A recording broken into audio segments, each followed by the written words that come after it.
हाँ जी बाबा जी, कबूतर परवर ड्यूटी ਤੇ ਵੀ ਆਏ ਆ ਤੇ ਪਰਿੰਦਾ ਇੱਕ ਡਿਸਟਰਬ ਸੀ, ਉਹਨੂੰ ਨਾਲ ਲੈ ਆ ਤੇ ਹੁਣ ਉਹਨੂੰ ਦੇਣ ਲੱਗਿਆ ਜੀ ਦਵਾਈ ਕੇਲਾ ਜੀ। ਦੋਸਤੋ ਇਹ ਜੀ ਮੈਂ ਡੱਬੇ 'ਚੋਂ ਕੱਢ ਰਿਹਾ ਜੀ।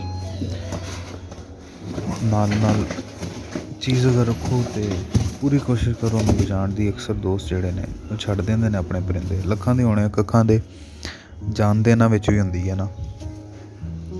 ਤੇ ਕਾਈਂਡਲੀ ਦੋਸਤੋ ਇੱਕ ਹੋਰ ਮੈਸੇਜ ਹੈ ਕਿ ਜਿਹੜੇ ਦੋਸਤ ਅਹਿਬਾਬ, ਕਬੂਤਰ ਇੰਨਾ ਪਾਈਦਾਰ ਨਹੀਂ ਹੁੰਦਾ, ਅਗਰ ਖ਼ਾਸ ਐਡਾ ਅੱਛਾ ਐਡਾ ਪ੍ਰਵਾਦੀ ਨਹੀਂ ਹੁੰਦਾ ਤੇ ਉਹਨੂੰ ਮਸਾਲੇ ਲਾ ਕੇ ਸ਼ਾਮ ਤੱਕ ਉਡਾਉਣ ਦੇ ਚੱਕਰ 'ਚ ਉਸ ਕਬੂਤਰ ਦਾ ਬੇੜਾ ਗਰਕ ਕਰ ਦਿੰਦੇ ਨੇ। ਕਬੂਤਰ ਬਰੈਸਟ ਕਰ ਦਿੰਦੇ ਨੇ, ਕਬੂਤਰ ਬਲਾਸਟ ਕਰ ਦਿੰਦੇ ਨੇ, ਕਬੂਤਰ ਜਹਾਜ਼ ਬਣ ਕੇ ਬਾਹਰ ਡਿੱਗਦੇ ਨੇ, ਜਾਂ ਉੱਤੋਂ ਹੀ ਵਿਚਾਰੇ ਬਸ ਅਟੈਕ ਹੋਣ ਦੀ ਵਜ੍ਹਾ ਤੋਂ, ਜਿਹਨੂੰ ਕਹਿੰਦੇ ਜੀ ਕੁੰਦਾ ਲੱਗ ਗਿਆ, ਉਹ ਲੱਗਣ ਦੀ ਵਜ੍ਹਾ ਤੋਂ ਥੱਲੇ ਡਿੱਗ ਕੇ ਫਟ ਜਾਂਦੇ ਨੇ, ਕਬੂਤਰ ਮਰ ਜਾਂਦੇ ਨੇ।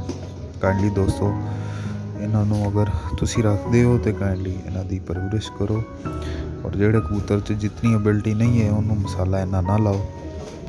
तमाम शौकीन भाइयों के रिक्वेस्ट है जी, क्योंकि ये भी जान होंगी है।